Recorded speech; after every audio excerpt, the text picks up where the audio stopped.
I think we are going. Yeah, I think we can start. Go ahead. Start. طيب بسم الله الرحمن الرحيم. الحمد لله والصلاة والسلام.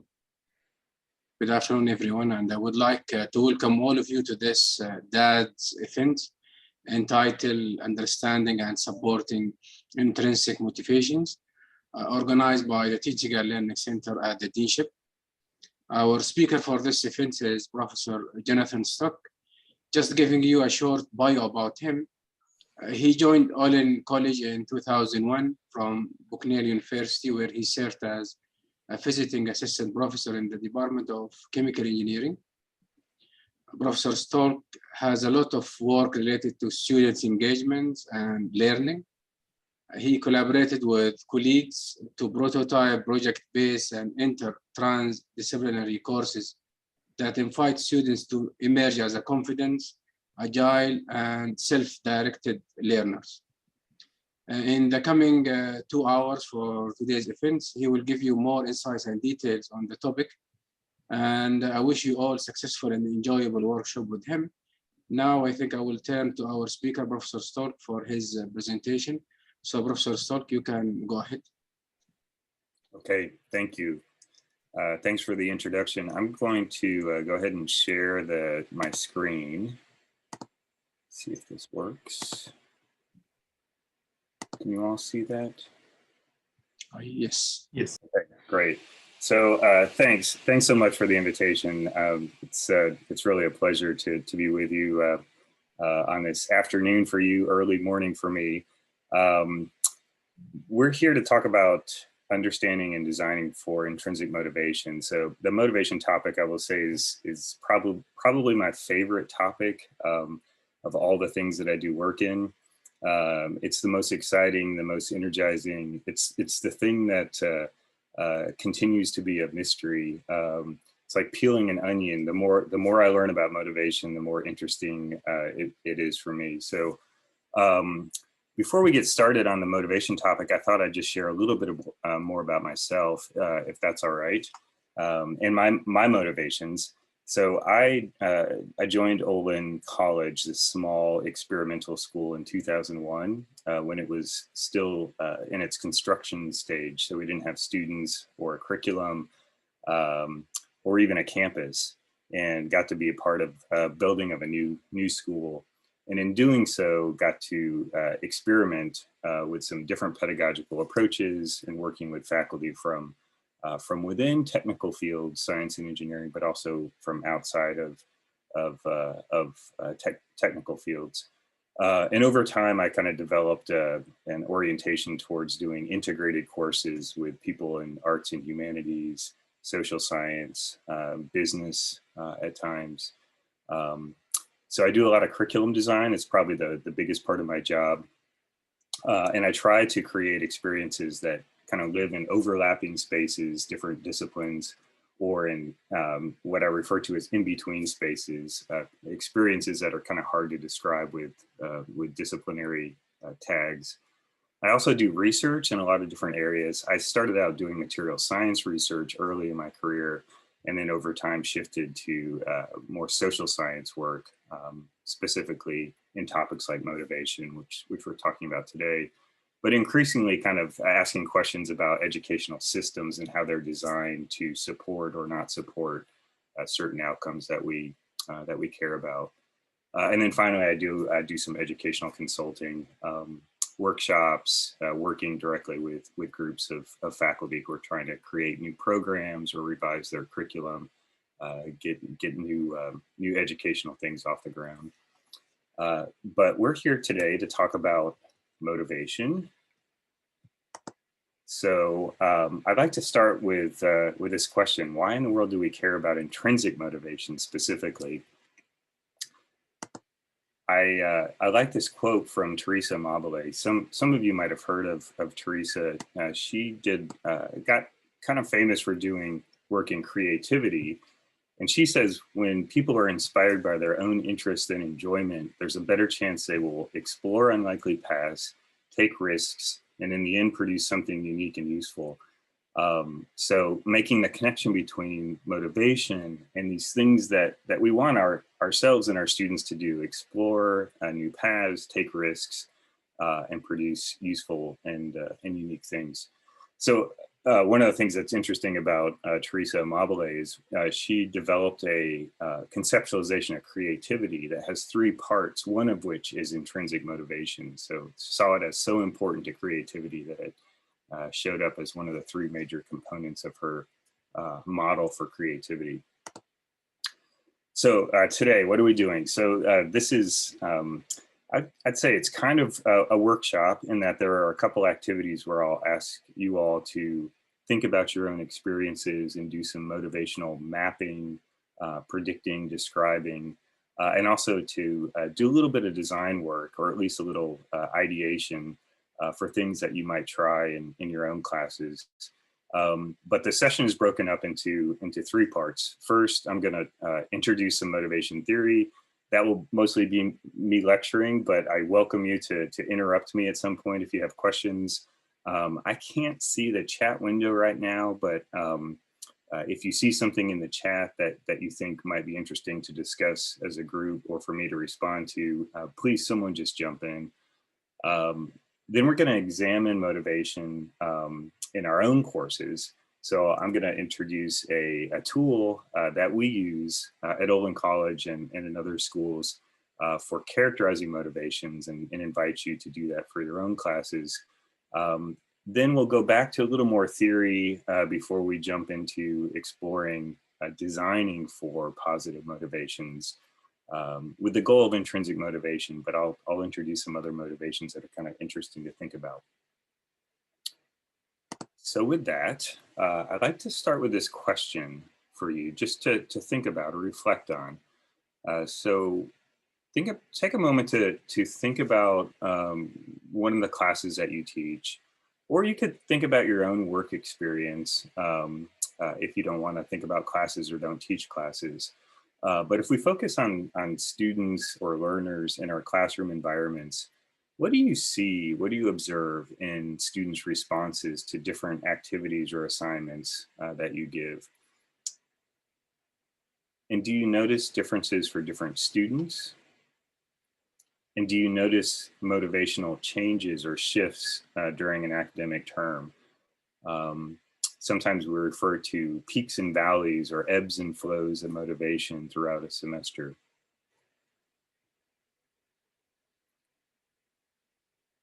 And then tied to that is this question, and this is sort of the key question of the day is, what do you see as your role as an instructor in shaping or influencing these motivational responses that you see in students?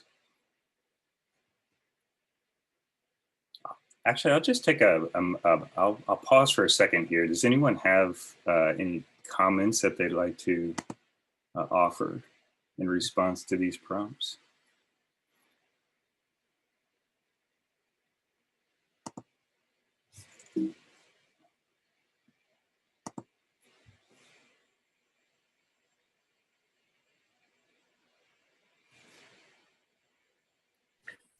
By the way, people are typing into the chat. They are.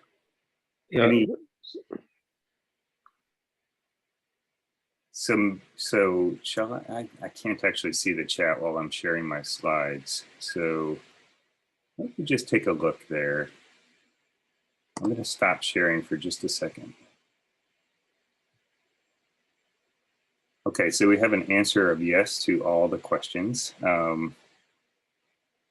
Major motivation coming from attainment of grades, but some talented students get motivated to explore their skills. So kind of drawing a distinction between a grade orientation and maybe more of an interest or a learning orientation. Excitement in the beginning, but as things get tough down the semester, motivations decay through the dip. Yes, definitely seen that in my classes. Yet motivation decays over time. Actually, I have some interesting data from classes that tracks this motivational dip over the first few weeks of the semester. as well as a longer term decline in motivation over the 4 years of a program. Okay, that's great. I'm going to go back to the slides now, if that's all right. So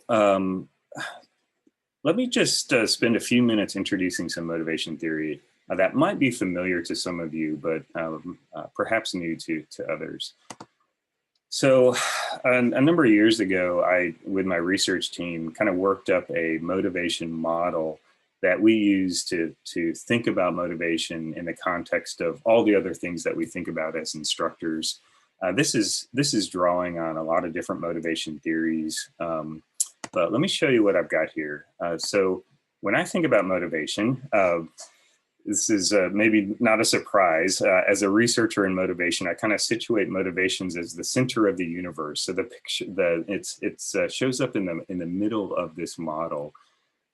Motivations for me are a response to a whole bunch of other things that then lead to some actions or engagements and outcomes.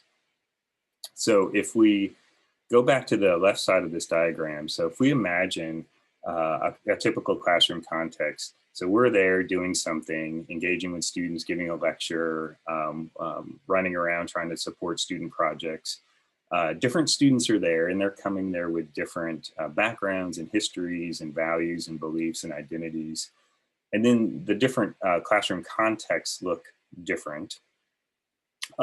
When students sit in our classes, they're constantly doing this evaluation and interpretation of what's going on and trying to fit it to their own sense of values, their own goals, their own expectations for that environment, trying to do this kind of alignment, misalignment thing. So that's a critically important step in this motivational picture, where they try to gauge whether or not that environment is going to satisfy their needs or not.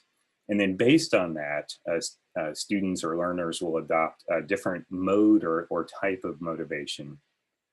That motivation will inform cognitive engagement, so their thinking and reasoning, behavioral engagement, their actions, and their interactions with other people. And then finally, that will lead to the ways in which they engage will lead to different types of outcomes, which are the things that we usually measure through exams or assessments. One example that I like to give here is I work at several different campuses. One is Olin College of Engineering, but I also work over at Wellesley College, which is a liberal arts school. And they have a very different learning culture over at Wellesley, one that really emphasizes individual performance. They also have grading on a curves, so kind of a forced grading scale. And that drives students to want to compete with each other. And it gets a little ugly at times. It feels a little like they don't want to. Students don't want to support each other because they want to be the one in the class that is the most successful. And so it's a little cutthroat, competitive over at Wellesley. We don't see that at Olin College as much because we emphasize collaboration and teamwork in our culture, and students over time will internalize that. Important thing about this model is that it's shown as a linear step-by-step progression, but it's not actually linear. It's kind of a mess, a tangled mess of all these things happening at the same time. So there's feedback from at each of these stages to the other stages. So I tried to illustrate that with these arrows at the bottom. So when you look out in education and you look at what's going on in the discussions of motivation, there are a lot of people who like to map motivations or connect motivations to performance measures, outcomes, for example, test scores. That's fine. I used to do that early in my career. Now I'm much more interested in how, in the left side of this path. So what we do in the design of the learning environment and how we interact with students will lead to different types of motivation. So my research has kind of shifted from the right side to the left side over time. One of the things that we've learned in our research is that it's neither accurate nor particularly useful to label people as motivated or unmotivated. So we like to say people are not simply motivated or unmotivated. Sometimes we say there's no such thing as motivated and unmotivated people. You can't just take a broad tag like that and slap it on someone's head and say, you know, this student is not motivated, period.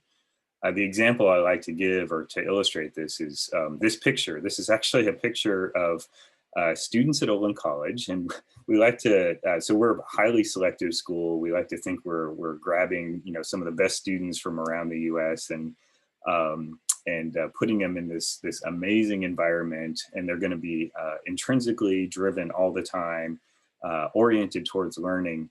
But sometimes things don't go so well. So this is actually a picture of 4 amazing engineering students in a class that actually I designed, a project-based class, which is supposed to be generally good for positive motivations.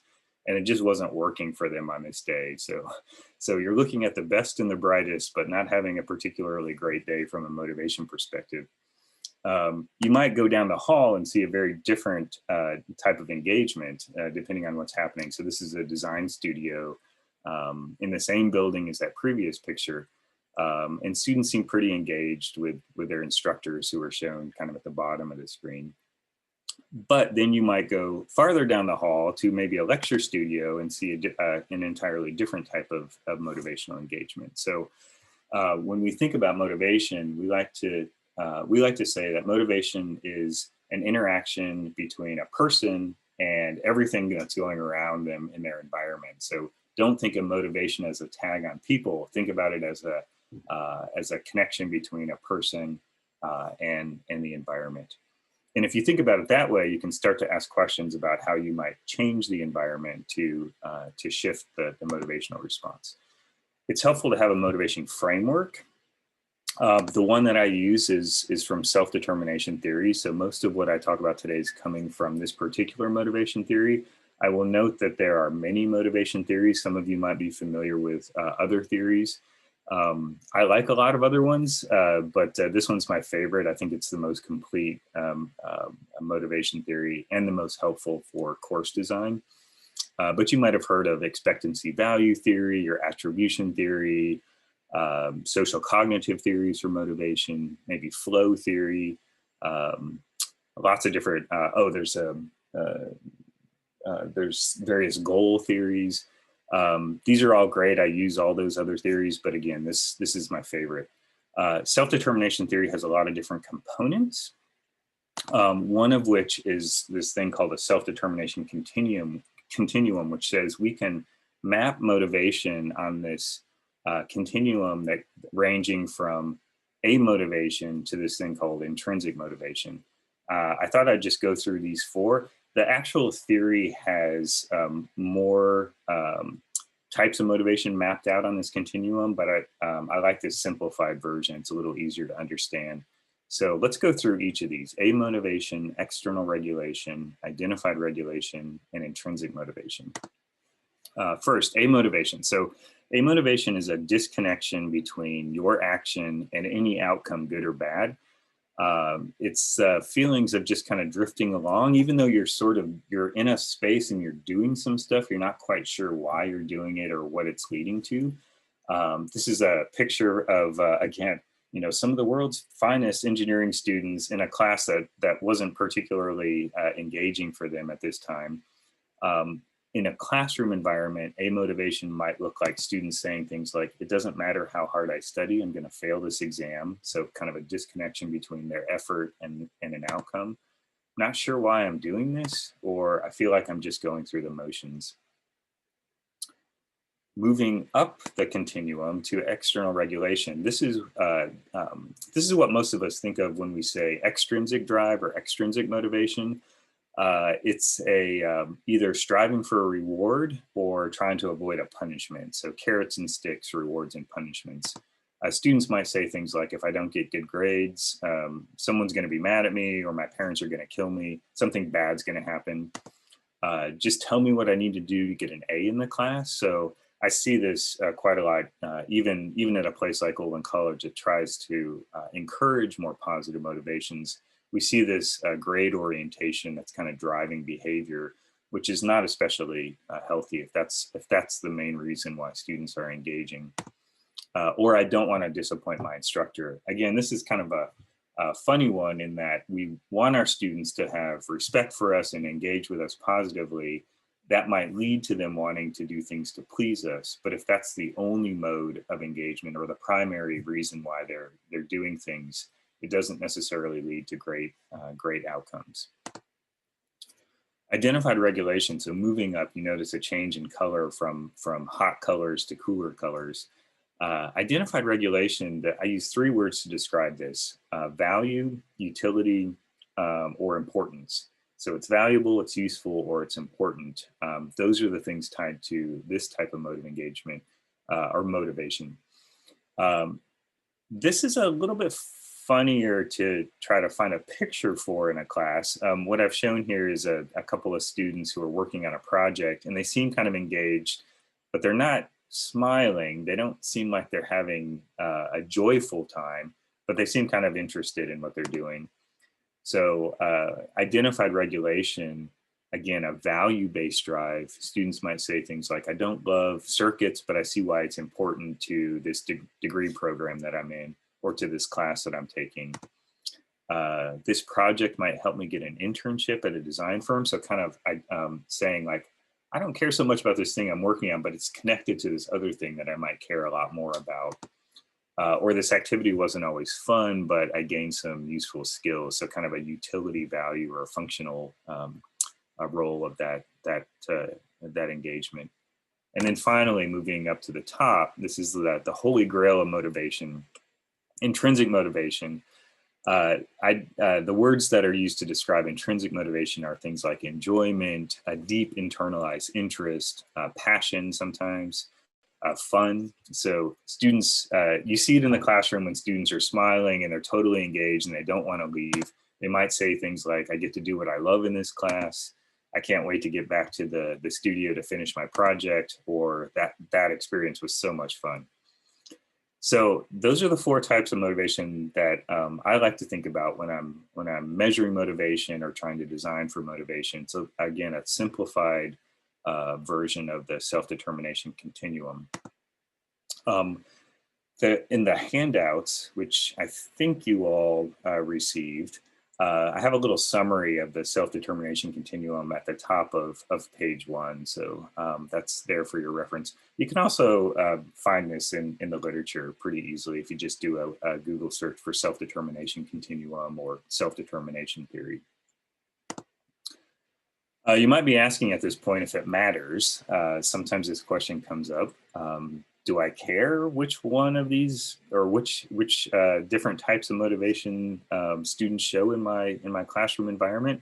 The short answer is yes, it matters. The longer version is if you look at the research for the last 30 or so years, you will find a lot of studies that connect these more positive forms of motivation on the right side of the continuum with positive outcomes like self-efficacy, persistence, retention, self-regulation, and then some cognitive things like critical thinking and metacognition. I mentioned creativity earlier, and then performance. So if you want these things on this list, you might want to think about the more positive forms of motivation. These links are not just correlational. There's a lot of studies in the last 10 years or so that have shown causal links between engagement of more positive motivations and engagement of deeper learning, more self-regulation, generally better performance. On the other side of the continuum, we see less positive connections to things like anxiety, feelings of coercion and guilt, a focus on surface level learning or just the reward, not necessarily the learning. So that's sometimes we describe that as a grade orientation over a learning or mastery orientation. Lower achievement, low self-esteem, and this last one is kind of interesting to me. Fixed ability beliefs. This is you might have read some work by Carol Dweck, growth mindset versus fixed mindset. or dynamic mindset versus fixed mindset. This is this idea that there's nothing that I can do to be successful in this domain. A phrase that I sometimes use is, you hear sometimes people say like, I'm no good at math, or I'll never be good at mathematics. That's kind of a fixed ability belief. Some people think that we shouldn't care about motivation because we can't measure it. That's also not exactly true. Actually, not true at all. There are lots of different ways to measure motivation. Lots of different tools, measurement instruments that are connected to different motivation theories. I have a story that I like to tell at this point. I once went to a conference to run a workshop on motivation and designing for motivation. And the person who was speaking right before me was a Harvard professor, and he stood up and said, "We can't measure motivation or behaviors or social interactions, so we might as well just focus on cognition and forget about all that other stuff." And this is right before I'm supposed to come up and help people understand how to measure and design for motivation. So I thought that was kind of funny. But yeah, plenty of measurements. The one that I use quite a bit is this one called a situational motivation scale. This is a measure that I find incredibly useful, and I invite all of you to use. I didn't make this up. This is published, I guess, about 20 years ago. And it's designed to ask in a very simple way, why did you engage in that activity that you just engaged in? Or why are you engaged in a particular activity? So if you're interested in an assignment or a project, something that's kind of fine-grained in your class, and you want to get a student response, a motivational response, this takes students about 3 minutes to complete, and it gives you a pretty rich set of information that maps directly to that self-determination continuum. So 3-minute survey gives you a measure of each of these 4 types of motivation, and the ability to kind of combine them together into a single, to calculate what we call the self-determination index. So that's a single number that's an indicator of the motivation. So what we do with this survey is we give it out in class, or maybe after class, or through an online tool, and calculate a response in each of these 4 categories: A, motivation, external regulation, identified regulation, and intrinsic. So we basically get an intensity measure on each of these, and then we just connect them to give this shape, because we think these, we call them worms. We think these worm shapes are easier to look at and pretty easy to interpret just at a quick glance. One of the things that we've learned in doing this is that different types of motivation are simultaneously expressed. This might seem intuitive to you. You can imagine that students can find value and enjoyment, or value and interest in their work, like this blue curve on the left, and maybe not be feeling so much extrinsic pressure and having a low A motivation signal, meaning there's nothing about that experience that is making them wonder why they're there or where it's going to lead. So that's the blue curve. The one on the right is maybe a little more interesting to consider. So this is where extrinsic or external regulation is high, but also the value signal, identified regulation, is high. So this is where a student might say, look, I have to do it. I have no choice. I'm kind of forced to take this class or take this exam, but I also find value in doing it. At the same time, it might not feel that enjoyable to me, so the intrinsic signal is low. And you can imagine different combinations of motivation giving you different shapes of worms, or these graphs. We have collected, gosh, I think we're up to like 8,000 responses to the situational motivation scale, the SIMS instrument, over about 70 different classes at roughly a dozen different institutions. And we did some clustering analysis of that large data set to yield these different, what we call common motivation response profiles in college classrooms. And if you look from left to right on this, by the way, this is also in the handout on the first page. These are ordered from low to high self-determination. or from the least positive to the most positive form of motivation.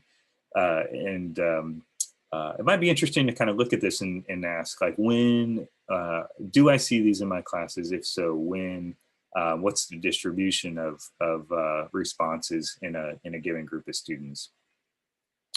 If you look all the way to the left, this is one that's kind of unusual we find in college classes. This is high A motivation and high external regulation with low value and low interest.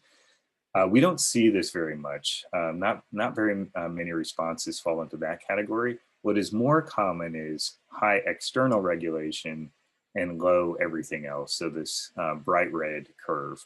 And then if you go all the way to the right, you see the most positive response. That is like pure value, pure joy kind of motivation response.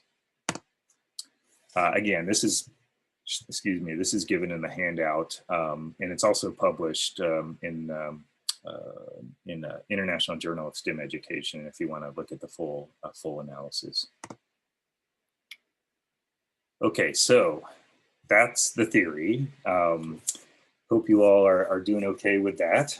I thought we would, yeah. Dr. John, there are some messages in the chat if you'd like to. Oh, sure. Yeah, let's pause for a moment and look at this. Let's see.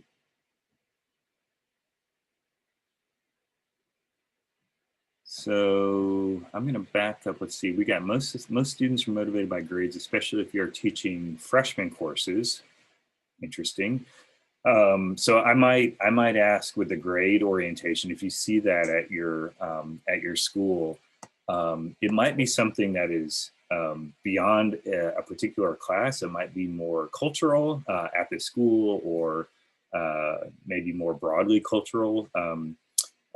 It's worth thinking about a strong grade orientation and asking as a system, as a university, or if you go smaller scale to your college or your particular department, what might we do to think about shifting from high grade orientation to more of a mastery or learning orientation? So this is an interesting question. I got a direct message from one of you asking or stating higher education is free where you are. So what effects does that have on student motivation? That's interesting. I saw something similar, or I got a similar question when I was working in Belgium, where the college education is essentially free and students there can sign up for any program they want. And they see a lot of attrition, a lot of dropout in programs early on. I can imagine that would have a huge effect on the motivational climate of a class, especially a first year or freshman class. And then there's a question about mutual effects of students' motivation and instructor motivation. Oh, I'm so glad you brought this up. So this is really important in motivation. Is I call it kind of mirroring throughout the system. So we don't want to adopt for ourselves controlling motivations and be oriented towards rewards at the same time that we're suggesting that we want our students to be intrinsically motivated or motivated more towards value. So I think it's worth looking at the whole system, including what is asked of us as faculty. So if I've got a dean or a president or a provost, bearing down on me with kind of controlling motivations, demanding, performance, pushing me towards orienting to, essentially what is grades. So, whatever I need to turn in for my reappointment and promotion and tenure, it doesn't make sense for that same system to ask one thing of one group and a very different thing of another group. So, I say, from a motivation perspective, it's worth starting in a domain, starting to think about this stuff in a domain where you do feel like you have some influence and some ability to change things. And for me, that's my classes. I know I can do some things there, and then starting the conversation with a larger group of faculty and leaders, administrators, about what we might do together to shift the motivational climate. And then there's another question: if the instructor is not motivated, it's more difficult for learners to remain positive. Absolutely true. Again, it doesn't make any sense to ask your students to engage for reasons of value or interest or enjoyment if you're not actually finding that yourself. Students can pick up on signals like that pretty easily. Okay, another comment. Usually students who do not get an instructor who motivates them have to self-motivate. Will your technique also emphasize or discuss self-motivation? Yeah, so we can talk about that a little bit later. I think this is a really important question.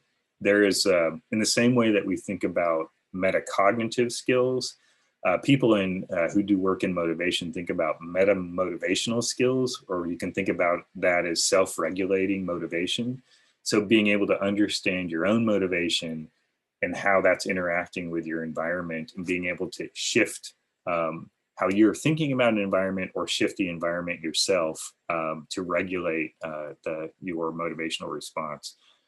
That's kind of it's a pretty sophisticated skill that not many students have. And I think it's one worth thinking about and talking about.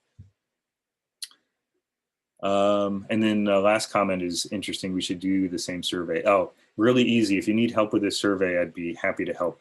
What I wonder if you all would be interested in doing now, I'm going to go back to share screen, is playing around with this framework in the context of one of your classes. So the question that I ask is, what do you see in your classes? And the best way I think to think about this is to think of a specific assignment or a particular day in class. Maybe you have an in-class activity, or think of something kind of small scale and concrete. Don't think about trying to integrate over the entire class, because there tends to be a lot of variation or dynamics in the motivation response. So think of a group of students in a particular class doing a particular thing. The picture here is showing a group of students working on an open-ended design challenge in one of our classes at Olin College. They're building an instrumented herb garden. I think that's what's going on here.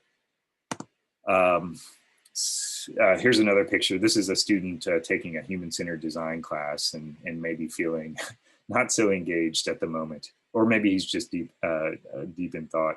But think about an activity in one of your classes. Maybe think about one that you'd like to improve, or you could think about one that went particularly well. That might be worth thinking about also.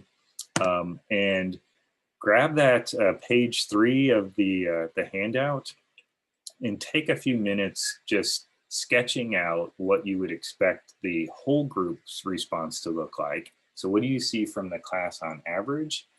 And then if you narrow that down to thinking about individuals in the class, maybe think of them by name or think of them by response. Do you see some variation from person to person to the same activity? So grab that handout and just do some sketching if you don't mind. And I'll give you a few minutes for that, and maybe pause the screen share so I can check out the comments again.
We're getting some comments. This is great. So someone offered what they assume their curve would look like. So moderate, it looks like a 4742, so moderate amotivation, high external regulation, moderate value, that identified regulation, and low intrinsic. And then there's a question, is there a correlation between motivation and economical status or background? Gosh, that's a great question.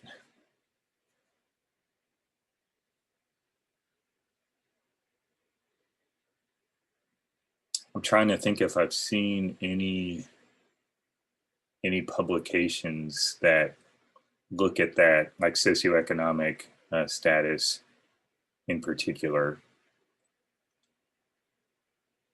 I can't think of any. I'll do some digging on that. I have seen cross-cultural studies and cross-institutional studies. I've done cross-institutional studies on my own, including a range of institutions from less competitive public schools that attract non-traditional students, so more adult learners, people returning to school after a career, all the way to elite private institutions like Wellesley College or Babson College or Olin College.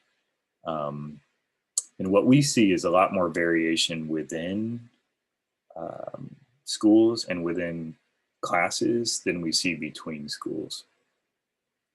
Which is to say, you can go to a public state institution in the US and find a range of motivational responses in any given class and across a department or a program that covers the full range of motivational responses.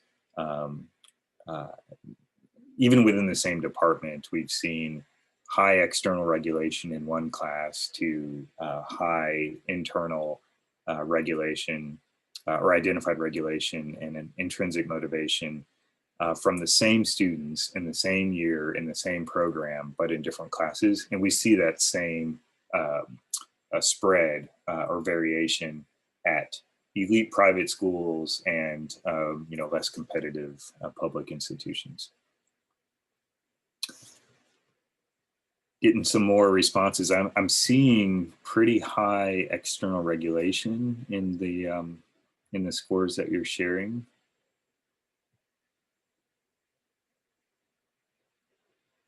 And then there's a couple of responses. Yeah, wow. Okay. There's a trend here. Oh, there's a more, yeah. So there's some that are kind of this subdued, pretty low overall, 3, 4, 3, 2, or 4, 3, 3, 2. We refer to that as kind of the blah response. Nothing particularly high. Nothing. It's not the worst response, but certainly not the best response. And then there's a positive 2, 8 or 20%, 80%, 30, 20. That's not so positive. But then at 20, 40, 40, 60, that's very positive. So students are driven by anxiety. Yeah, so the on this external regulation anxiety, this seems like it might be a challenge for you all. The question that I would ask is how might you all be contributing to that, or how might the university or college or departmental culture be contributing to that, if that's the norm that you see? And then what are the instances where you don't see that? So do you have, from a motivation perspective, do you have bright spots in the program where an experience is prompting or enabling a very different response from the norm? Any comments? Anyone want to offer a little more context? I have a comment. Since all students are motivated by quizzes and assessment, that's not necessarily bad, because this is what measures their performance. So students usually work under pressure, And the assessment tool is kind of doing that to put some pressure so they can perform better. So is that bad from motivational theory that students respond highest with assessment? Yeah, it's a good question. Thank you. So all the research that we have on motivation and its connection to performance over the last 30 years or so shows that if this engagement to get a good grade, so kind of a positive orientation towards performance, is coupled to a sense or tied to a sense of value and a sense of interest, it's okay. If it is not coupled to value and interest, so if you have high external regulation and there's no sense of value and there's no sense of internalized interest or enjoyment, it doesn't lead to the kind of retention and engagement and deep learning that I think most of us want. Also, if the pressure is a negative form of pressure to avoid a punishment, very unhealthy and doesn't lead to necessarily positive outcomes. You might get short-term performance. You might get students to respond to this thing that's put in front of them, the exam or the quiz, but it is not going to lead for most students to the kind of deep learning and engagement that is going to benefit them in the long term as a learner. One of the things that I like to challenge myself to do is to ask, can I come up with an assessment approach that is clear in its sense of clear in its value to students, and clear, or maybe not clear. Can I come up with a interesting, enjoyable, and valuable approach to assessment that still gets me what I need, which is understanding where they are in their learning, but gets them something different that doesn't feel like a conventional exam or quiz. Where that's led me over the years is I don't give exams and quizzes anymore in any of my classes. So I've replaced all those with non-traditional assessments, mostly competency-based assessments that allow me to see student learning, look at student learning and provide feedback on their learning in a little bit different way, and really kind of removes that pressure to perform on this, this high stakes exam. And we can talk more about assessment if this is interesting to you all. So can you shift your assessments in some way? Actually, the progression, I talk about this like it came overnight. It actually, this is something I've been working on for over 20 years. The first form of it came in as themed exams that were intended to be a little more open-ended, a little more connected to a sense of value, and a little more fun and interesting for students. So they could learn something new as they're going through the exam. And if I trace my assessments back over 20 years, you can see this kind of gradual progression to what I do today, which is no exams.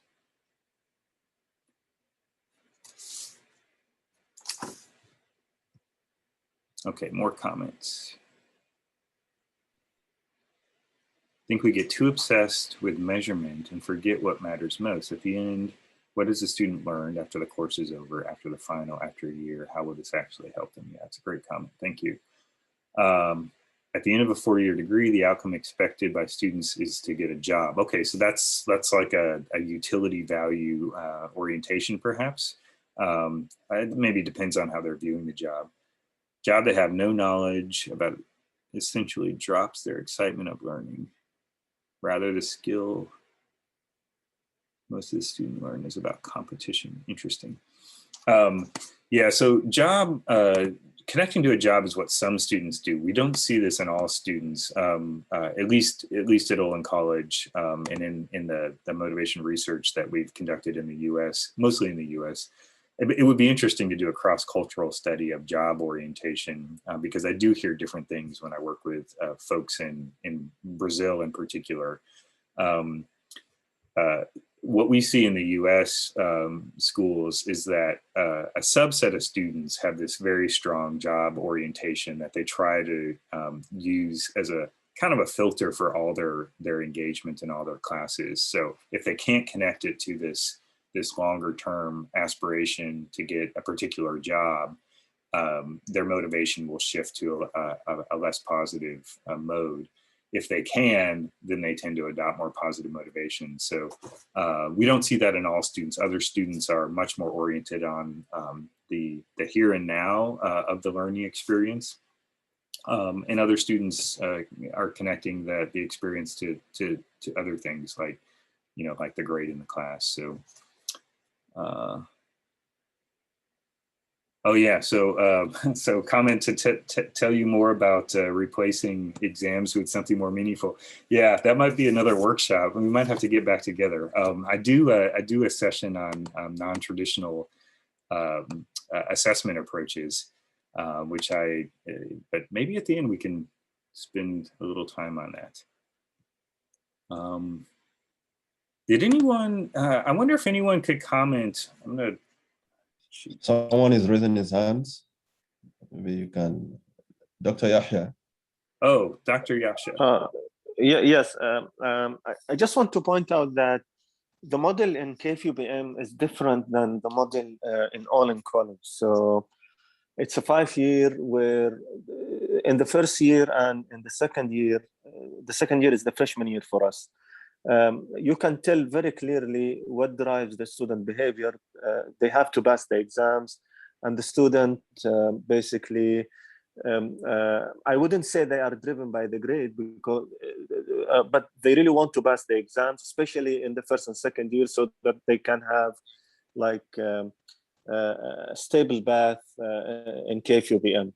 But in the second year, so the point I'm trying to make is that you can see the first stage in the measure, the external regulation. You can see it's very clearly there in the first and second year.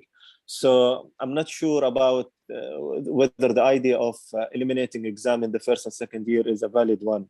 But when they go to the third year, the sophomore and the junior year, the third stage will show up, identify regulation, where basically the students are somehow excited because they are, even when we sit and talk with them, they say it clearly that now I am studying my major, now I am basically attending the classes that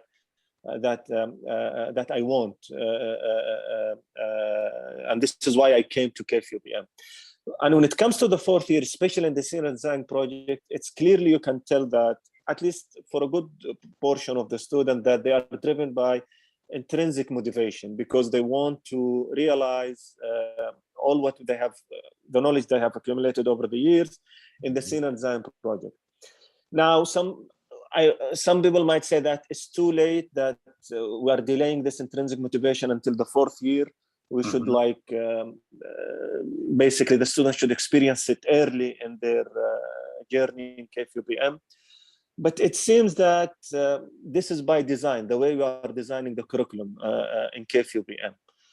I thought maybe I should share this with you. Thank you. Thanks. Any reactions to that?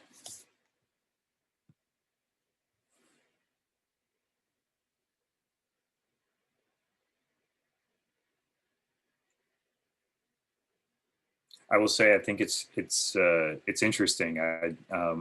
Again, this is like, it's making me think of working with a group in Belgium where they might describe their a student pathway through their programs in a similar way.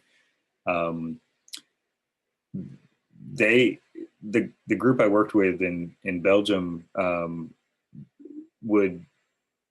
it was interesting. They would say that they don't want the high levels of attrition, and they don't want the extrinsic motivation early on, or the sense of amotivation. They don't want all the dropout.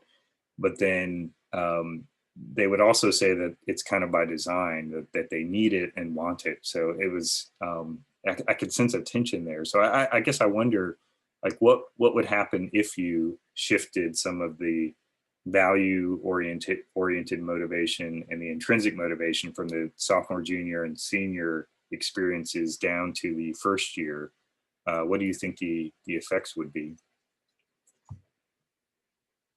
By the way, Dr. Zuhair raised an interesting point that it's natural because motivation increases with the maturity of the students. Yes, I agree to a great extent with this comment, especially that the intake that is coming from the general education system, they have to go through like the first year, which is basically they are exposed to an extensive English program and extensive where they make the transition to really the university, because the general education system here is in Arabic. It's a different language, our native language. And then all of a sudden, when they come to KFUPM, they have to basically learn and speak in English. So that's another challenge basically for them. But shifting, I want to go back to your question, like shifting some of the fourth year experiences to the first year experience. I'm not sure, like, although like I am an advocate of having only one physics course. Why do we need to have, I know that the physics professor will be angry at me now, but I'm just, so we can have like one physics course and it can be designed in such a way that where we can cover all the essentials and they delivered like in a certain way. And then we can save like the extra credit for introducing engineering design courses in the freshman year. It's just like what you are doing, guys, in all in college. So that will basically make the experience for the students more interesting, where they are exposed to engineering and design in the first year. That's my idea. Yeah, we might be facing entirely different challenges. One of the challenges in the US is getting students to come to engineering and stay in engineering. We talk about a shortage of people in STEM programs, especially people from certain underrepresented groups, women, students of color in the U.S. And so our goal as a national education system, I would say, is to try to shift the more positive motivations to the early college years in engineering or science. What we actually see at Olin College is the opposite of what one of you wrote. We actually see a motivational decline. It's more positive at the beginning, and then over time it drops off to, I would say, something that's a little more value oriented, but less intrinsic, which is kind of interesting to think about. But at other schools, like a typical school, like the one I went to, University of Texas at Austin, you will see really low motivation, high external early in a 4-year program, leading to more value orientation over time, as one of you described. As motivation increases with maturity of students. So, I think all this to say maybe that you can shift this if you want, but you might not want to change the motivational expectations in your system. Can I comment? I think we share the same challenge. Our culture and the US now is the social media and how to keep our students motivated to finish their studies and do not be disturbed with the hype and the fame of social media. I think this happened in the past 5 years, and I think we will see their impact in this generation and in the coming generation. I would like to hear your comment, please. Yeah, I'm just smiling right now, thinking like, it's ruining us. Yeah, I'm not a fan of social media. I think it's doing a lot of harm. I do. I will also say that it doesn't really affect me and my students so much in our classroom environment. I don't see social media causing a lot of distractions in my Olin College classes. It was a bigger problem when I was teaching across multiple schools. I taught an integrated course with students from Babson College and a lot of international students at Babson. And where they had kind of, I don't know, I mean, I guess the addiction was obvious in the classroom. I couldn't put their phones away, constantly on their phones, constantly doing something, texting with friends or posting things. A really difficult time engaging in the class activities. But yeah, I think we have at Olin successfully created a culture where that is not what happens in our classroom environments. Yeah, and I think, a kind of a simplistic view of this is that we've created experiences that are more engaging than whatever they would be doing on their phones is. So yeah, I mean, I can talk more about that. I would love to invite you into my classroom at some point so you can kind of see what it looks like and how it feels for my students.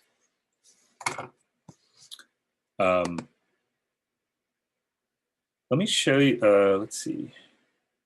One more comment. At the counseling center, we find it difficult at first to separate the social, psychological, and academic from each other. Once we listen and build trust, the prime causes become clear. Motivation, process, and direction may consequently become more clear. It does not look easy as such in all cases. Yeah, I agree.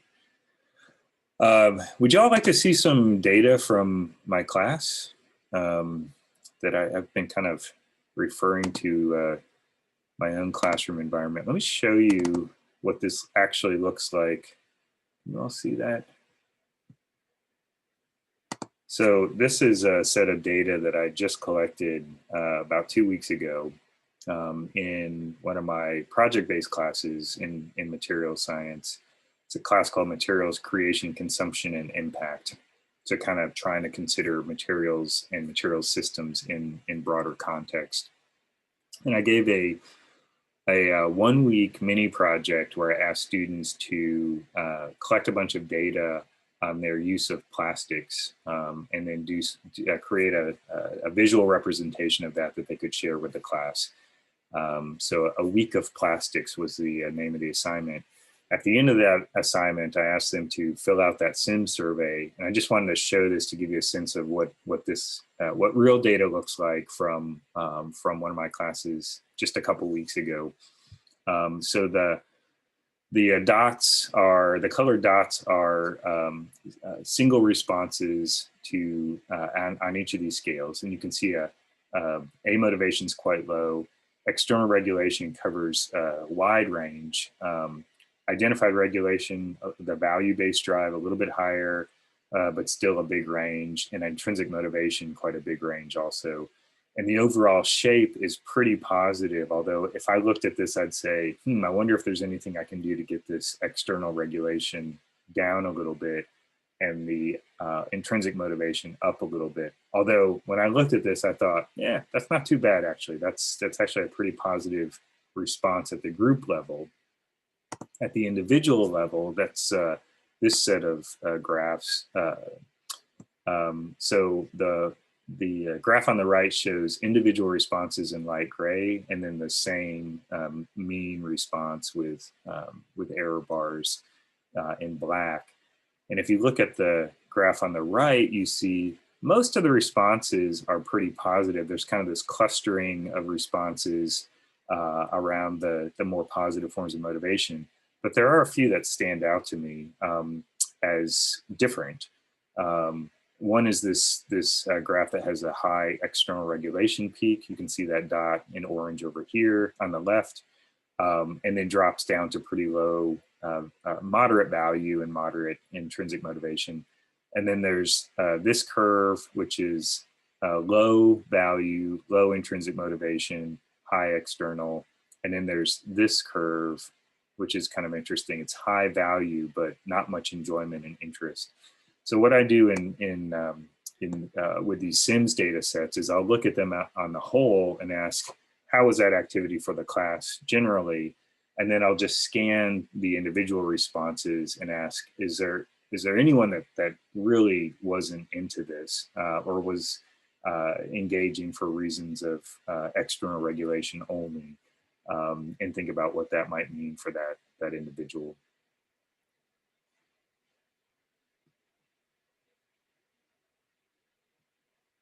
Let's see if there are any more comments on this.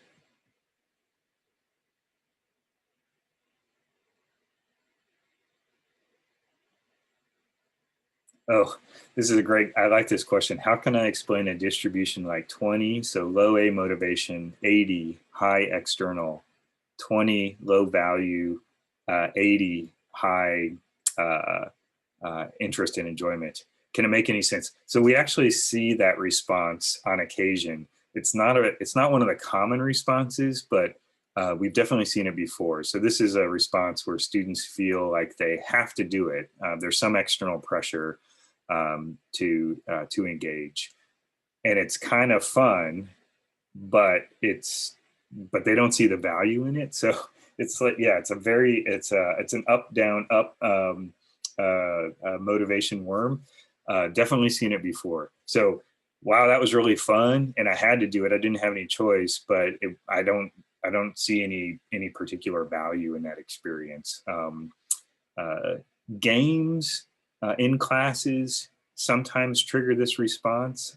Like if you ask your whole class to participate in a particular game that might be enjoyable, but they don't connect it to their learning in a way that provides them a sense of usefulness or importance or value. Yeah, not one of the more common responses, but we definitely see it. Okay, shall we move on? What do you think? Oh wait, a couple more comments.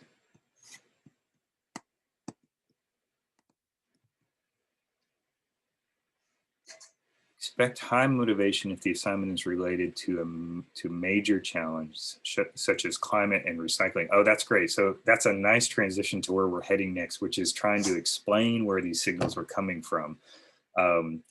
Yeah, so if students can connect it to a bigger problem that people are facing, that is one of the things that can lead to the more positive motivations. But I'll talk more about that in just a minute. And then a question, do you think that some students are just not into it, meaning they may even be in the wrong course or the wrong major, just forced to take the course? That's intrinsic would be difficult. Yeah, absolutely. These are the students that we try to look out for at Olin College. If their motivation is never or rarely triggered by a sense of value or interest or enjoyment, and if you watch them and listen to them and what they say and do reflects extrinsic drive, or even worse, amotivation. So I'm not sure why I'm here. I feel like I'm just going through the motions. That's a time when we like to sit down with students and say, you know, maybe you're at the wrong school. Maybe this isn't the wrong program. What can we do to try to figure this out? And if it's bad enough, sometimes those students will transfer out, or you know, a better situation is we try to help them figure out a different program to be in, a different degree program or major. Okay, I'm gonna go on. I'm looking at the time, thinking I'd really like to get to the explanation piece. So I'm gonna share my screen again. So the real goal for me in diving into this world of motivation was trying to figure out how I can do a better job as a course designer. So can I understand experiences from a motivation perspective in a way that allows me to actually influence through design how students are engaging. So that's kind of where I started many years ago. It also, my interest in motivation was also sparked by just observing students in different classroom environments, the same group of students moving from one class to another and behaving in really different ways. And this is at Olin College. And I started watching this thinking like, there's something interesting going on here between the same students in different environments with regard to motivation. So let me tell you what the theory says, the self-determination theory. Self-determination theory says that we can not only describe motivation, but we can actually explain motivations in a way that allows us to be better designers of experiences. Explaining motivations according to this particular theory. So self-determination theory is it's called a needs-based theory that says that if certain psychological needs are satisfied, then more positive motivations will emerge. If those needs are not satisfied, if they're hindered or thwarted, then less positive motivations are expected from that situation. So what are the three needs? So these are three basic psychological needs. You might have heard of these before. They kind of made their way into the popular press with this book by Daniel Pink called Drive. Kind of picked up on self-determination theory and repackaged it for a book that became a New York Times bestseller. But the three needs are competence, relatedness, and autonomy. Something that's really important about these three needs is that this is not what you think your students should be feeling. This is what they actually would report feeling. So if you observe that your students are competent and you think they should feel that way, that's different maybe than students feeling a sense of competence in the environment. So let's go through these real quick. So what are these three needs? So competence is this feeling that a learner or a person can be successful, they're making progress, they're getting better, they're receiving not just negative feedback, they're getting some positive feedback on their development. And there's a match between the level of challenge and their level of skills. So the last thing is getting at this idea of flow. There's an author named Csikszentmihalyi wrote a book called Flow many decades ago that talked about if the level of challenge is too high for the skills, it will be too frustrating and you'll get disengagement. If the level of skill is too high for the challenge, you'll get boredom and disengagement. So trying to find this alignment between challenge and skill level is important for a sense of competence. I use a couple of words just as shorthand for competence: a sense of mastery. I'm getting better. I'm going to master this, and a path to success, or a sense of success.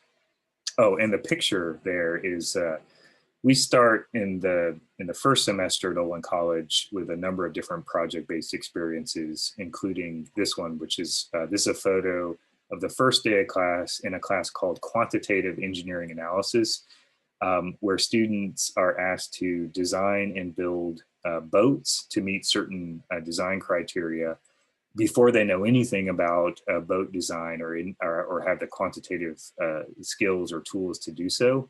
And most of their boats actually fail, but it leads to a longer project where they actually learn how to apply quantitative reasoning, quantitative tools to designing a boat to meet certain design criteria. So that's one of the projects in this class. And they have a fun time designing boats even that fail on the first day.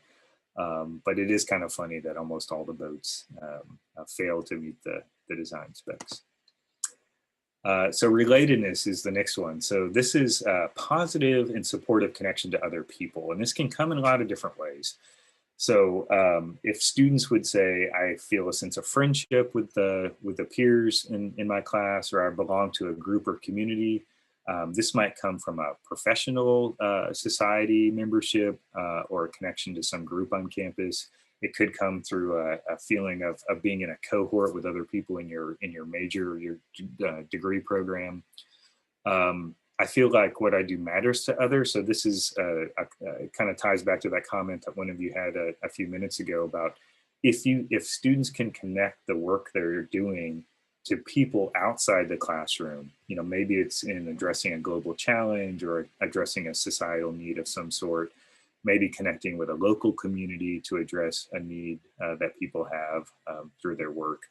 That can all promote this sense of connectedness to others, relatedness to other people. The picture that you're seeing is again from one of our first year experiences. It's our first design experience called Design Nature. And at the end of this class, our students will get on teams. So you see an Oldham student here and an Oldham student behind this cardboard cutout. They are designing and fabricating interactive toys for fourth grade children.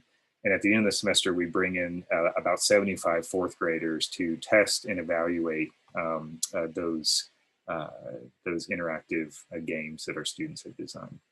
There's some mechanical design and materials selection pieces of this for most students, but it's a design class, so the real focus is on creating an experience that is meaningful for some other group of people.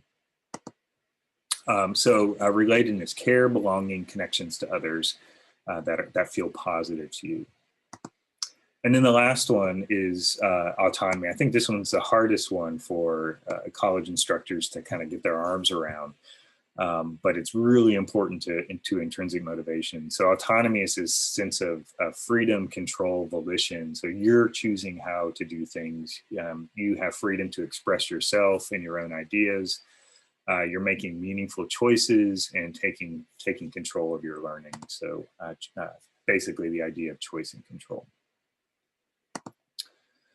So again, back to the theory. So what self-determination theory says is that if individuals feel these three things in a given setting, there will be a tendency towards internalizing or shifting from more external to more internal forms of motivation. So that's this shift from left to right on this self-determination. I included this handout as a reference. So when I think about these three needs, I like to think about them in a couple of different ways. One is trying to get myself into students' heads, putting myself in their shoes and thinking about the experience from their view, or just talking to them and listening to what they say. Do they say things that to me indicate that they're feeling a sense of confidence, a sense of relatedness, and a sense of autonomy? I also like to think of all my choices and all the things that I do to create the activity, to shape the classroom climate and culture and the physical environment and the way that I interact with students, and ask, am I providing the conditions where students can feel a sense of competence, relatedness, and autonomy? So I kind of like to get both of those signals aligned and in place when I'm thinking about basic need satisfaction. I'm gonna pause there. I think we had a couple more comments. So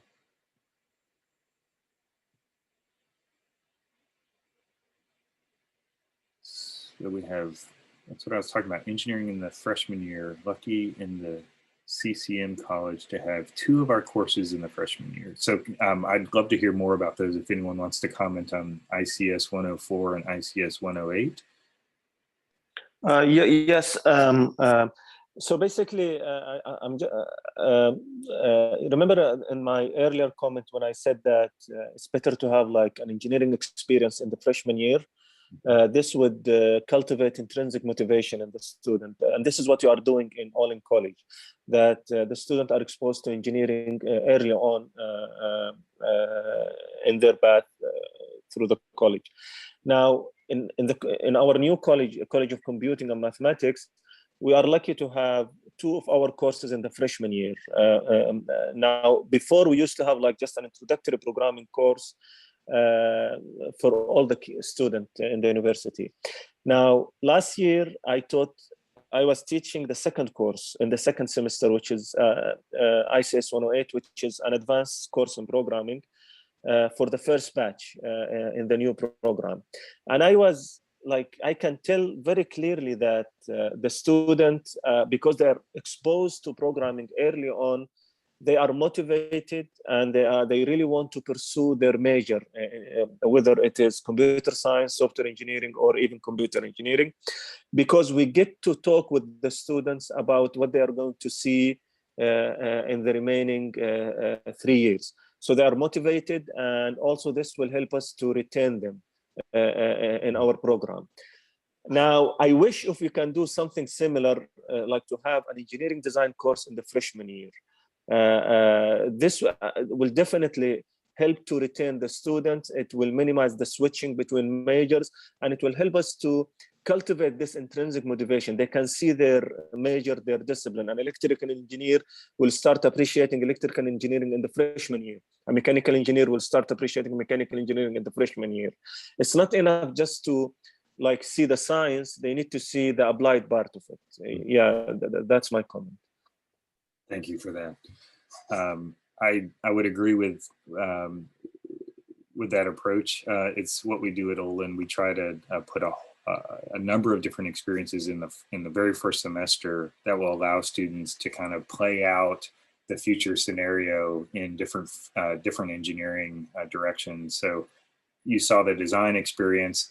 They also do a class called Modeling and Simulation of the Physical World, where they're applying a bunch of math and physics to real world problems. It's a little more computational, more modeling than physical design, but it does a lot for engaging of that skill set. Quantitative engineering analysis, I mentioned that. That's where they're actually doing physical work, building robots, building boats, while they're learning quantitative tools. And then there's one called, there's an instrumentation and measurement class where students are building circuits to measure something in the real world. A number of different experiences in that first semester that allow them to kind of imagine and see different pathways in engineering, even if they don't have great and sophisticated skills in those areas yet. So yeah, I think it works. At least it works for us. Yeah, messy. Oh, so this is a great comment. Some of my courses are run experiential project-based learning, and it's very messy and chaotic. Any tips there? Yeah, I mean, again, we could do a whole session on designing project-based learning. Actually, many sessions. I would say the mess and the chaos is part of it, but for me, the biggest challenge in designing an effective project-based learning class is understanding what you're trying to do. So clear goals and what you're not trying to do. And then trying to find this balance between open-endedness and constraint. That is, for me, I've been doing this for 20 years now at Olin. That is the most challenging part of project-based learning. I always say it takes 3 tries. We're getting a little off the motivation topic now, but all this is kind of connected. I always say as a course designer, it takes me 3 tries before I feel like I have a reasonable class, typically. The first time I'm just trying to figure out what the domain I'm working in and what my goals really are. And then by the end of the first try, I have a sense of what I'm trying to do. And then I will do a redesign and offer it a second time, where I can start to refine some things, get a clear, even a better sense. And then by the third time around, it's usually running the way that I kind of anticipated that it would. But you have to have a runway, give yourself a runway for figuring out what that balance is between messiness and chaos and constraint that works for you, and that works for your students, and that works for whatever goals you have in place for that class. Yeah, job offers from just from the projects. Yeah, that's something that we noticed really early back in 2005, 2006, when we were graduating our first students at Olin College. Is we would have students putting together portfolios based on their class projects that were impressive enough that they were getting job offers just from those class projects. Yeah. Okay, let me go back, and I'm just gonna show you. Let's see, we got about 35 minutes left. I'm gonna show you what I was imagining we would do, and invite you to think about design. But if we just want to have a conversation through the chat, or if you all want to just jump in and start asking me questions, we can do that. Let me show you that. Just run through the rest of the slides and give you a sense of how I apply these ideas to design.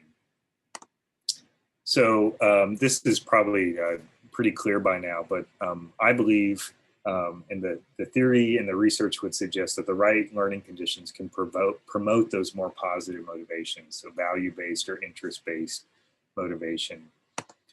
I also believe that we are all designers, whether or not we want to embrace and accept that. We are creating learning experiences and environments, and we have enormous influence over what happens in our classroom, unless you're in a situation where someone is telling you exactly what to do and how to do it, which is the case for some faculty. So I do want to acknowledge that. But think about the knobs that you have to play with regard to course design and how those connect to motivation.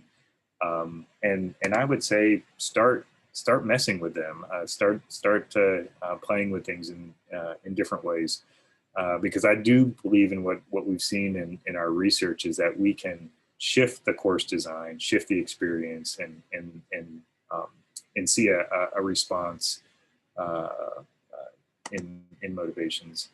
So back to our motivation model, what I'm basically suggesting is we can work on this left end of this diagram to trigger different responses from the very beginning of a learning experience that might look different than the norm in our classes or the norm in our disciplines or programs. So the question or the challenge is for you is how might you support students' needs, satisfaction, and positive motivation through course design? Here's just it's a simple kind of set of prompts that might help you start thinking about design. It's certainly not it's not the whole story, but it's an approach that I and others have found useful in thinking about motivation. So first of all, don't try to do everything at once. Focus on a particular class, even a particular assignment in a class if you want to start playing with these motivation ideas and trying new things. So I think maybe best to start smaller scale to get a feel for how your students might respond. So think about a situation that could be better from a motivation perspective. Try to do some diagnosis. You can do this probably based on your current understanding of students in that setting or that activity. You can also talk to students and just ask them why they engage in a particular assignment. It takes a little more time, takes a little more data processing, but the qualitative input from students can be very valuable for figuring out like what's actually happening right now. You can also measure, use the SIMS instrument to get a real quantitative measure of why students are engaging to help you understand where you're starting. And then set a goal. What do you want to see? Not everybody wants the same thing that I want. Some people actually believe that for certain situations in engineering or science, that students need to learn to adjust and adapt and respond to high external pressure. I hear this from some of my colleagues at Olin College. They will say, look, I'm trying to prepare them for certain real world environments where they're going to have a supervisor or a boss leaning on them to put out to perform at a high level and put out certain things on a certain timeline. So I'm going to design an experience that is about external regulation with that goal in mind. I get that. I have other colleagues who are highly oriented towards this sense of value, so the identified regulation, where they'll say, I don't care if students enjoy it or have fun in it. What I want is for them to see value in it. And oftentimes, I think in a better situation than pure external regulation or pure extrinsic pressure would be to combine that with a sense of value. So the students aren't just feeling like they're responding to someone who's, you know, leaning on them to perform. They're also getting something internal out of it, so a sense of value. I am a bit of a purist, I guess, when it comes to motivation. Is I'm always trying to ask, like, how can I minimize motivation and external regulation, maximize value and intrinsic motivation, and, you know, not always successful, but have had some success offering classes where the average signal is more on the right and higher on the right and lower on the left. So, but, you know, ask yourself, what do you want? What are you trying to do? What would you like to see in the student response, and why? And then think about basic need satisfaction. So these are I think the deeper psychological knobs that we have to play with is, or signals that we need to consider is competence, relatedness, and autonomy. So what can you change to get a shift in how students would report feeling competent, feeling connected to other people, and feeling like they have choice and control? I will say that I hinted at this earlier, but autonomy, according to my own work and the work of other motivation researchers, is really critical if you're trying for intrinsic motivation. It's very difficult to get a high intrinsic motivation signal if students don't feel a sense of choice and control and volition and freedom in what they're doing. The motivation research data illustrates that. And then think broadly about your environment. I hear this a lot from other faculty is, you know, I'm under certain constraints. I have to give this standardized exam, or I have to prepare them for this next class, or I don't really have a choice in the content that I need to deliver in this class. That's okay. There's lots of different ways that you can influence motivation. I've listed a few things to think about here, just as open-ended prompts. Can you revise course materials, goals, policies, your syllabus or your assignments? Some people say yes, some people would answer no to that. Assessments, we talked about this a little bit earlier. Can you shift assessments in a way that feels less externalized and more internalized? Physical space actually can make a difference. You can imagine a physical space that would send a signal of more enjoyment and interest and fun versus one that might send a signal that is on the left end of the continuum. Interactions are critically important. The climate, the general feel. There's a tool that's called the Learning Climate Questionnaire, the LCQ, which I could share with you if you're interested, that gives a pretty good read on how students are perceiving the learning climate as either supportive or unsupportive. I recommend using that measure. That one actually correlates very strongly to autonomy, the autonomy signal. And then finally, this is something a little deeper, but how can you reflect on how you think about motivation, and then sort of question how that is leading to the design of certain classes, certain types of assignments, certain types of learning environments, and maybe rethink it. I've done some work with instructors to map how our own thinking is directly mirrored in the creation of our courses. So I have some data on an instructor at one school who had a very specific view of motivation. She would say motivation is for me when people are faced with impossible challenges, and they're basically kind of beat down, and they keep rising again. That was her definition of motivation. That's what she wanted to see in her students. And if you look at her class design, it mirrored that perfectly. So she created a series of impossible challenges for her students, and then just watched to see which ones would keep getting up after they got knocked down. if you look at the motivation signal from the students, most of them were having a miserable time with that, with the exception of a couple of students who kept getting up and at the end of the semester would say, yeah, you know, I ran the gauntlet successfully.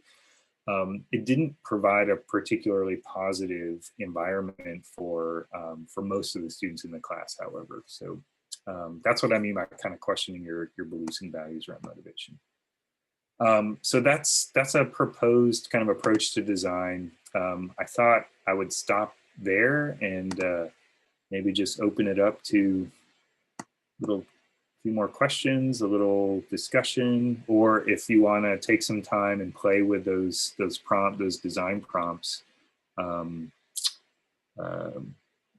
would be great too.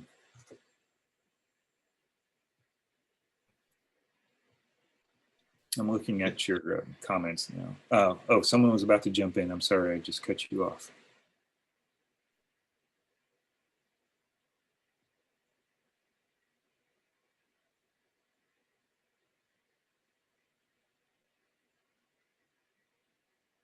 We have a confession, convinced that now that giving bonus assignments is not the right approach to motivate students.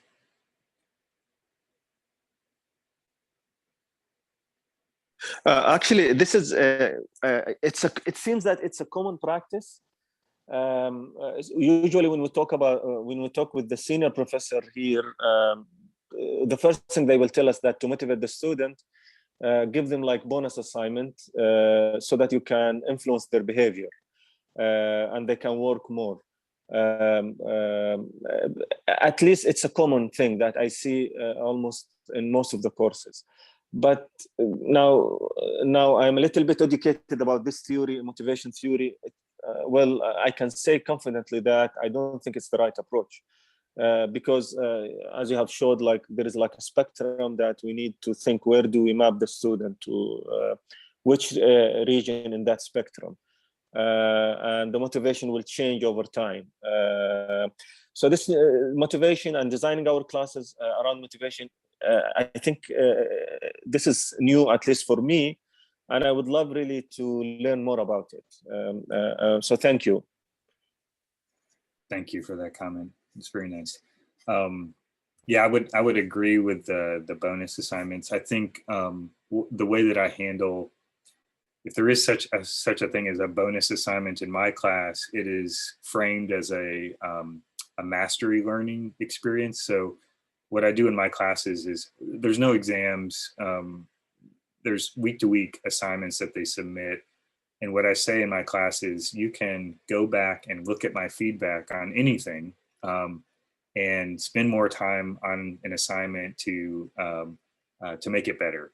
So oftentimes my students are producing reports or posters, and you know, I'll give them a load of feedback, some positive, some not so positive.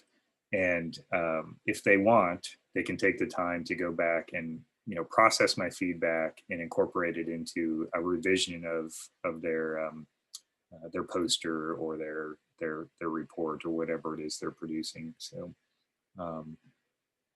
it's bonus, I guess, in a way, in that it takes more time, but it's oriented towards them developing as a learner. So what else do we have here?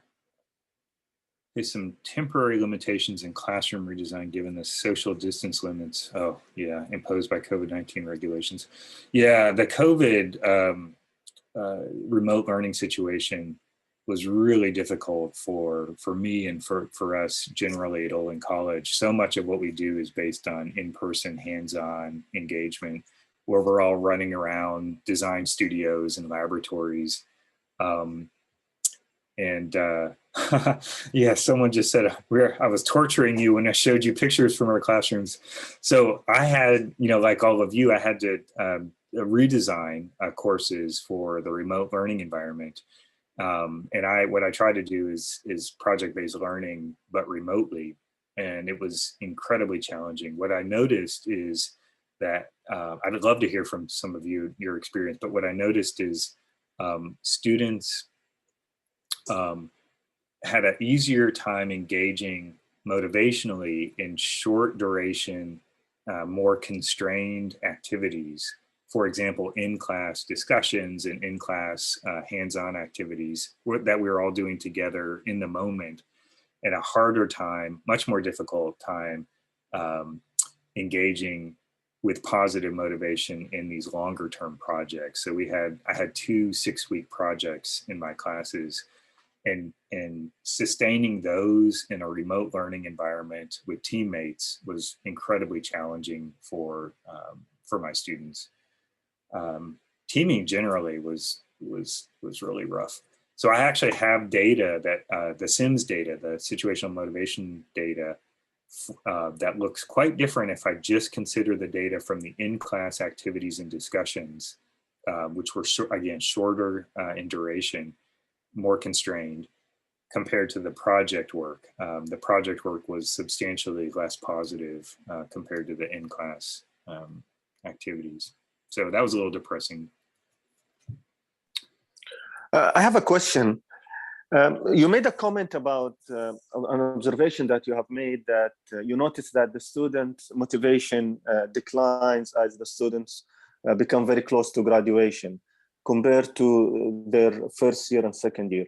I would say that because, maybe the first year because they are admitted into all in college, and because of, the brand, the name, and also the interesting experiences that they go through in the first year. But what is the reason that it declines? Although that I have some familiarity with your curriculum, that you throughout the curriculum, you ensure that there are some good hands-on experiences that will engage the students. So what's the reason that it declines towards the end? Yeah, so when I say motivation declines, what I'm talking about is a different level of motivation. I should be specific with that. So I do a lot of in-class situational measures, but I also have done a longitudinal study of what we call contextual level motivations. This is something that I didn't talk about in this workshop, but I'll mention it now. There's a part of self-determination theory called the hierarchical model of motivation that says motivation operates at different levels. There's a day-to-day, moment-to-moment situational motivation. There's also a contextual level motivation that might describe why you engage in different domains of life, like education or learning, politics, religion, maybe family, maybe sports. And you can imagine that there's a more general orientation, more time enduring orientation at the domain level. So in education, the prompt for something like that would be, why are you engaged in your engineering program or in your engineering degree? So when I describe a decline, it's students responding to the question of why are you engaged at Olin College, and they're all in engineering degrees. So we can say, why are you engaged in engineering at Olin College? And what we see is exactly what you're describing, that initially they come in for the first semester and there's this high sense of excitement. They're part of a new place. They're surrounded by people who are like them. They're making new friends. They have all these hands-on experiences. Our first semester is really well designed from an experience perspective. They're getting broad hands-on experience in a lot of different domains. It's a lot of fun. There's also no grades in the first semester, so no letter grades. And in the second semester, they're suddenly under a letter grading system. So what we see in the data is the intrinsic motivation signal drops significantly over the first year, and then it sort of levels out a little bit over the rest of the time. Generally declining though. What goes up a little bit is a sense of value kind of later. So one of you was hinting at this earlier, that when students start to see that they're on a career pathway and they can kind of project forward to a job, that might spark a stronger sense of usefulness or value in the work. So fun and enjoyment goes down a little bit, value goes up. But a big factor is our junior level, so third year experience is pretty lousy.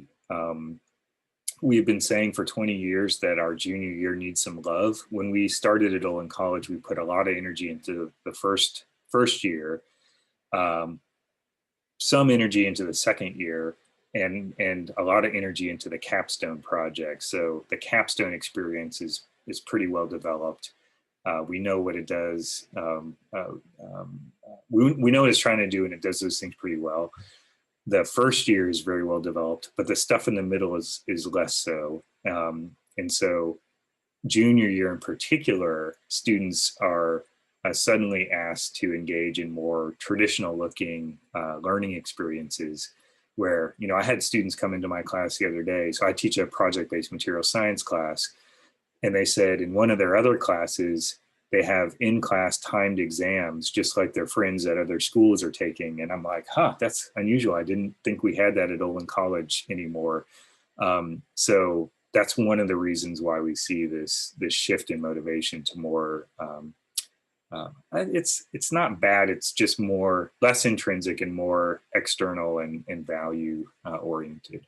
So I hope that helps.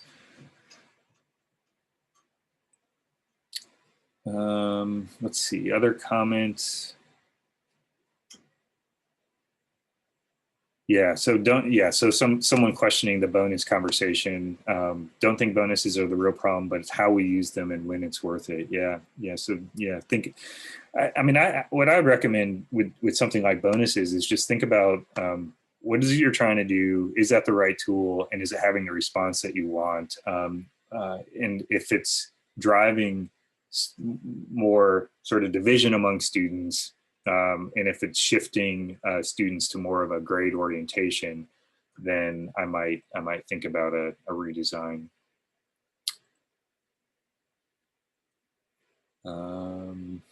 Let's see. I'm wondering if there is any relationship between the Maslow's hierarchy of needs and motivation in an academic setup, the setup that we are talking about. Can you comment on that? I'm sorry, can you repeat that? I was just sorry. I was typing the question, but then when you paused, I thought maybe I should jump in and ask the question. So I'm wondering if there is any relationship between Maslow's hierarchy of needs and motivation in an academic setup, the setup that we're talking about here. Definitely, yeah. Gosh, yeah, this is something that I didn't mention, but Maslow's take on motivation aligns actually very well with self-determination theory, but it gets a little deeper, I think. So if those of you who are not familiar with Maslow's hierarchy of needs, this is a needs hierarchy that starts with basic needs and goes up to high level needs. So basic need might be food and shelter and safety, physical safety. And a higher level need might be, you know, a sense of interest. And a very high level need might be a sense of self-actualization and fulfillment. If students' basic needs are not satisfied, it's really difficult for them to engage motivationally in a positive way, I would say generally. So we see this at Olin College right now with all the challenges of mental health. So if we have students who are really struggling with mental health challenges, sometimes sparked by social media stuff, back to that earlier comment, and other things, those students just have a really challenging time being present in the classroom in a way that it would allow for them to be motivationally engaged positively. So, gosh, I just had a conversation with a student this past week who basically, he was in my class and he's doing fine, but he basically was down on everything. Olin College is terrible. Every experience he's had is terrible. None of us know what we're doing with regard to designing, you know, project-based experiences. His team is terrible. His project is terrible. Like everything is bad. I mean, the student's just really depressed. And I look at his work, and his work is totally fine. But I look at his motivation signal, and it's quite negative. So that for me is a case where there's there's some deeper psychological need that is not being addressed. That I'd say is probably lower on Maslow's hierarchy. So yeah, that's a great question. Oh, and if you want to read Maslow's take on motivation, he has a book called Motivation and Learning, I think is the title of it. I don't know. It's decades old. I can look it up and provide a reference if you like. How can you add relatedness in the tool? Relatedness in the tool. Oh, is this in the Sims tool? Is that what the question is about? I'm not sure. It's about how to increase in this design for positive motivation. You choose situation, project or assignment, and then you assess the current motivation, and then you want to go to what basic needs could you increase in this project or assignment. So I can understand competence, autonomy, but how you increase relatedness? Okay. So for relatedness, again, this is a feeling of positive and supportive connection to other people. You can do this in a lot of different ways. So if you look at what we do at Olin, you'll see some instructors will design. So generally our culture is one of collaboration and teaming. So we have it's actually highly unusual in that if our students are given a set, if they're taking 4 classes and some of them are team-based and some of them are individual-based, they'll put more effort into the team-based experiences than the individual. That's what we've built into our culture. They'll also stop individual work in order to help people around them to be supportive. So culturally, we have created this sense that relatedness, positive and supportive connection to other people is important. More specifically in classes, the way that plays out is a heavy emphasis on team process and getting to know your teammates in a way that allows you to work together effectively. Team-based assessments, so everyone's kind of in it together. We have a lot of connection between projects that we do in the outside world, so they get this sense of relating to people outside the classroom. So I mentioned the 4th graders, but we also have, I've run design classes where students are working with sponsors from off campus, so specifically nonprofits and NGOs. Other people run classes where they're doing work with corporations. That can provide a positive and supportive connection to outside people outside the classroom. It can be more general. A lot of my classes are heavy on context. So we, in a material science class, will constantly be zooming out to how the materials we're studying fit into a larger societal system. We have this constant theme of social and environmental impact. So zooming out and considering people outside the classroom through the lens of a particular technology can help build that sense of positive connection to generally society.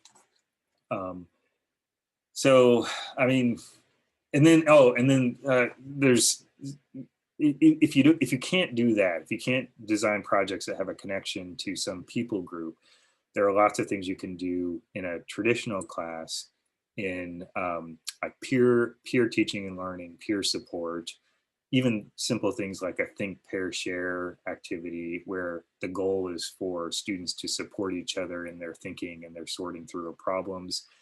Your interaction, including your communicative style with students, has a huge effect on how they perceive support from you personally.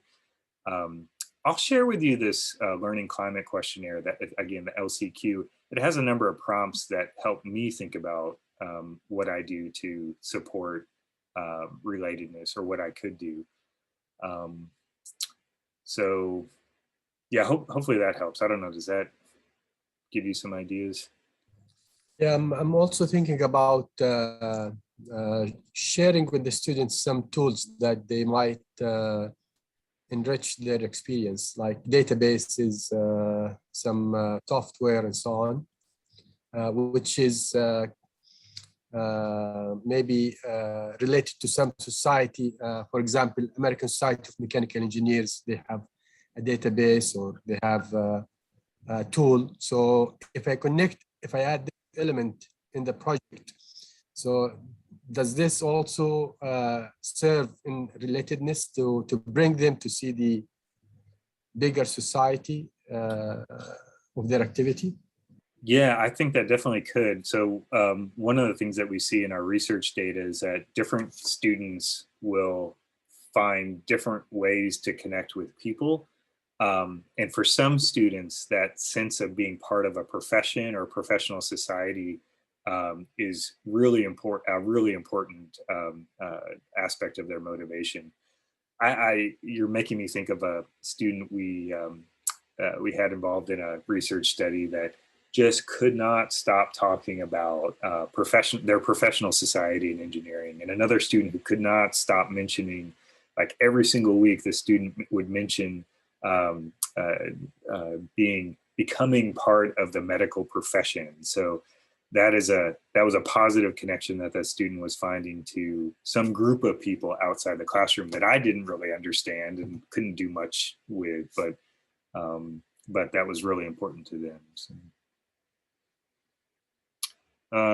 Let's see, another question. Do you measure track motivation of students after they graduate, engaging lifelong learning, motivation to engage in lifelong learning? I do not personally do that.